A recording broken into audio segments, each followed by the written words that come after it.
Coming to question number 2. Is the HMPV an existing virus or is there a new variant?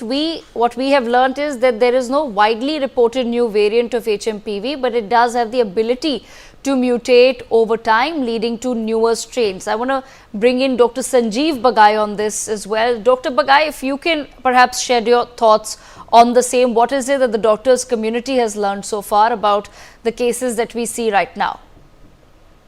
Good evening. There is no need to panic and there should be no undue stress. This virus has been in circulation worldwide for the last 25 years or more. In India, it has also been there earlier than this outbreak in China. In fact, meta-analysis data show that there have been similar outbreaks in Vietnam, and there is a 10-year data which has been published from 2003 to 2013, and likewise a 5-year data from 2013 to 2018 in China itself, in one of the districts. This virus has not mutated much over the past few decades.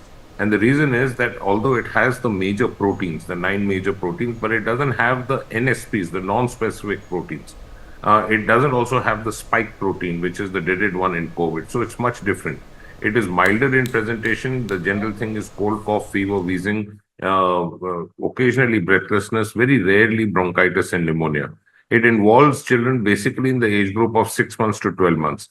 It is a lesser incidence than even respiratory syncytial virus, the most common virus in early infancy.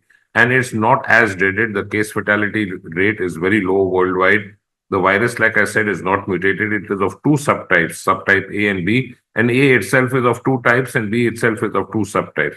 But having said that, the B1 has more incidence of wheezing. The subgroup A doesn't have so much amount of wheezing. It is not mutated. The genomic code has been in existence for the last 2.5 decades. Really, the presentation is very much like any other viral illness. And the carry-home message is, if you have cold and cough, don't self-medicate. Take your advice from your local doctor. Look out for early signs like breathlessness or poor feeding in children. Look out for fever. Don't take irrational antibiotics at home. Keep the child home in case the child has a cold and cough. And again, it re-emerges the concept of masking. Masking is still important. It will help us in winter for a host of viral infections, not only the metavirus, but a host of viral infections. But no need to panic whatsoever. Now back into the broadcast. Dr. PSV Rao, our third question that we